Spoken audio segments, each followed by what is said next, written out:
9 hari bulan Mei tahun 2018 adalah detik hitam yang cukup menyayat hati.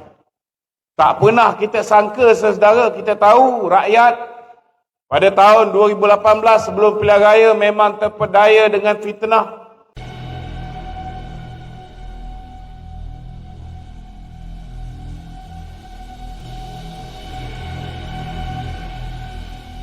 Terpedaya dengan tomahan-tomahan ke atas pemimpin kita, ke atas isteri Datuk Seri Najib, ke atas isu 1MDB, ke atas isu di GST dan sebagainya. Tetapi kita langsung tak menyangka sehingga ke tahap Barisan Nasional gagal untuk membentuk kerajaan. Memang pahit, tuan-tuan. Memang pahit. 9 hari bulan, kita kalah. 10 hari bulan saya menerima surat pemberhentian selaku pengarah komunikasi Kementerian Kewangan. Itu adalah asam garam, tuan-tuan. Namun saudara, ianya tidak mematahkan semangat saya, kerana saya lihat sahabat-sahabat saya macam Datuk Seri Razif ini tetap istiqomah. Dan saya nak beritahu saudara, yang paling istiqomah semenjak daripada tarikh 9 Mei 2018 hingga hari ini, yang paling istiqomah ialah tuan-tuan akar umbi UMNO dan Barisan Nasional, saudara. Akar umbi UMNO dan Barisan Nasional inilah yang menyuntik semangat kami untuk terus berjuang. Kerana mereka tahu, saudara, seseorang yang bangkit, naik dengan fitnah, maka insya-Allah, saudara, Allah akan turunkan dia juga, dan ianya sudah menjadi kenyataan. Betul tak betul? Apa mereka tak kata kepada Datuk Seri Najib, kepada Datuk Seri Rosmah? Bila mana mereka berkuasa, perkara pertama yang dia buat, tuan-tuan, dia panggil Presiden UMNO. Mahathir panggil Presiden UMNO, minta Presiden UMNO melepaskan jawatan. Kalau lepas jawatan, dia okey lagi, tuan-tuan. Tetapi dia minta Presiden UMNO letak jawatan umum, bubarkan UMNO dan masuk bersatu. Jawapan Presiden UMNO, saudara, takkan ular lidi nak makan ular sawa. Hanya kerana jawapan ini, tuan-tuan, dalam tempoh 10 hari, Datuk Seri Zahid dihujani dengan 87 pertuduhan. Bila nak dakwa, saudara, mereka menang dengan menuduh Datuk Seri Najib perompak penyamun. Betul tak? Dah menang-menang, tak ada pendakwaan. Jadi orang tanya, dulu kata Najib perompak, Najib penyamun. Adakah ini semata-mata semata-mata nak menjatuhkan Datuk Seri Najib, nak jatuhkan Barisan Nasional saja? Maka akhirnya, tuan-tuan, mereka terpaksa juga dakwa Datuk Seri Najib lebih kurang 1 bulan selepas kerajaan ditumbangkan. Itu pun kerana terpaksa. Dan bagaimana mereka buat, saudara? Mereka buat, saudara, mereka dakwa dulu, mereka siasat kemudian. Kenapa saya kata begitu, saudara? Sebab bila Datuk Seri Najib didakwa di bawah AMLA, contohnya, hari ini dah didakwa, besok baru pergi panggil bagi keterangan di bahagian AMLA. Sama juga kes yang melibatkan Datuk Seri Zahid. Bila kita tanya, kalau dalam kes Lim Guan Eng, bila Pang Likun memberikan sebuah banglo yang bernilai 4.27 juta, dia bagi below market price kerana Lim Guan Eng tolong tukar status tanah Magnificent Emblem, yang mana Pang Likun adalah merupakan board of director dia. Tukar status tanah daripada tanah pertanian kepada tanah komersial, dia dapat banglo tu dengan harga hanya 2.8 juta, patut 4.27 juta. Kes rasuah ini yang menyogok didakwa, yang disogok Lim Guan Eng juga didakwa. Betul tak betul? Takkan orang yang terima saja yang didakwa, betul tak? Yang beri pun salah. Tapi dalam kes Datuk Zahid, apa yang berlaku, saudara? Saudara, yang menyogok ini, yang dikatakan menyogok, padahal dia memberikan sumbangan politik, dana politik.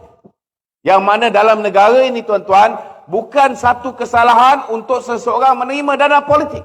Semua orang politik kata-katanya telah menerima dana politik. Saya yakin tuan-tuan dekat cawangan pun kadang-kadang nak buat program, tanya dengan YB pun ada bagi dana, betul tak? Ini standard. Sebab kita tidak ada gaji kecuali kita wakil rakyat. Dan gaji wakil rakyat ni saudara, nak bayar dia punya pegawai pun tak cukup. Jadi setengah-setengah orang kata, oh patutnya gaji dikurangkan, ni semua mengarut tuan-tuan. Sepatutnya gaji wakil rakyat ini, saudara, kalau saya lah, naik 10 kali pun tak apa. Sebabnya yang paling bahaya sekali kalau gaji wakil rakyat tak cukup, nak jaga rakyat ni kadang-kadang manja, saudara. Bila bil api kena potong, cari wakil rakyat. Bila bil air kena potong, cari wakil rakyat. Bila anak nak dihantar pergi universiti, cari wakil rakyat. Apa juga masalah sendiri, semua cari wakil rakyat. Betul tak? Dulu saudara gaji wakil rakyat 3,500. Cuba tuan-tuan bayangkan, gaji pegawai dia pun lebih daripada tu. Tengok Singapura. Gaji dia tinggi. Itu sebab saudara kita berjaya kurangkan kadar rasuah di Singapura.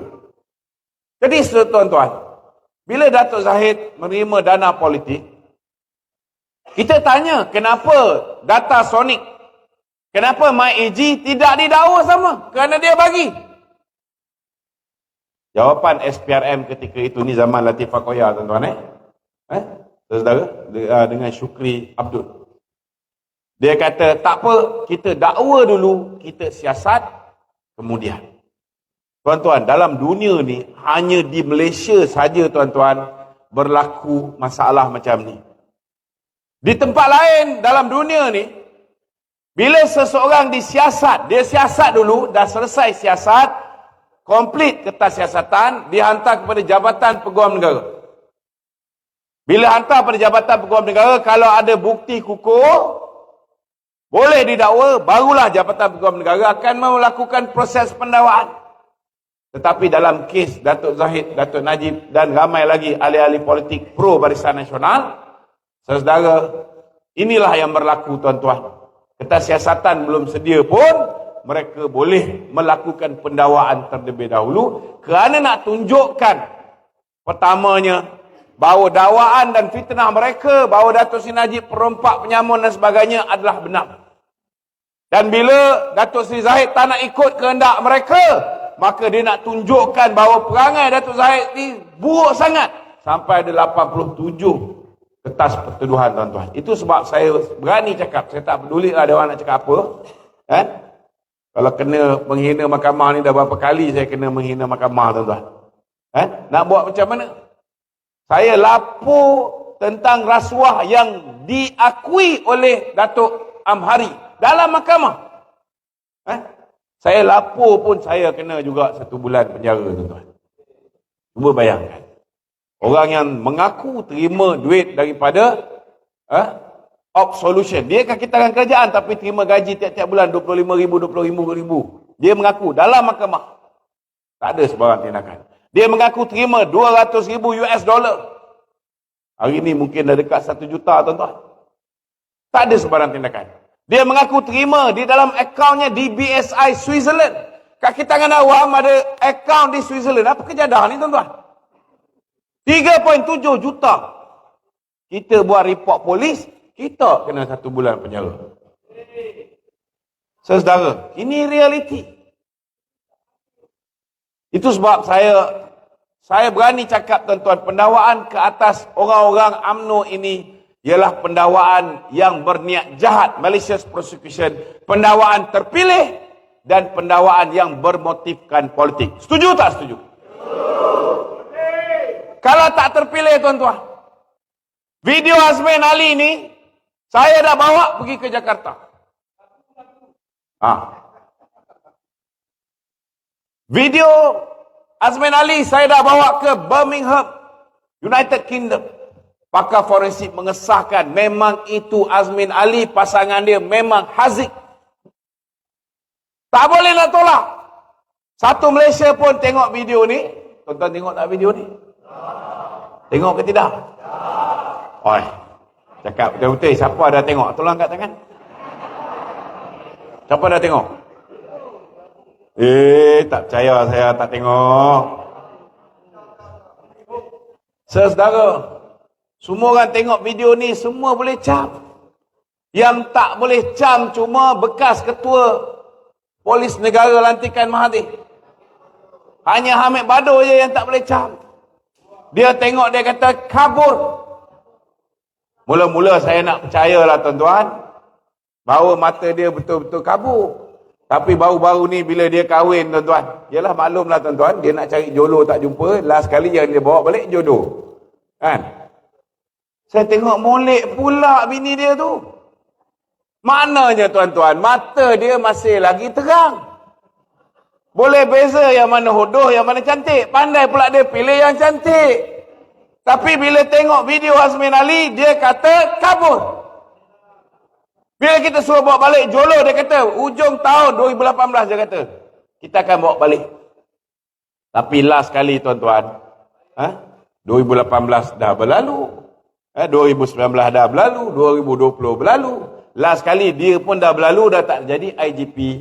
Sampai sekarang dia kata Jolo dah berubah muka daripada muka macam seladang, muka macam beruang, jalan macam seladang. Padahal baru-baru ni bila majalah antarabangsa buat interview dengan Jolo, muka molek je macam tu, tak ada berubah pun.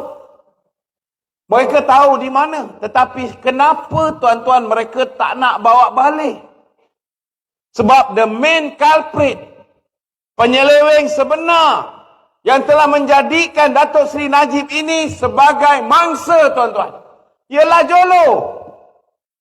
Dan hari ini DOJ mengesahkan dia menerima 1.2 bilion US dollar. 1,200 juta US dollar tuan-tuan. Ui, saya cakap terus terang lah saudara, 1,200 juta ni US dollar. Berapa keturunan tu tak boleh habis makan tuan-tuan.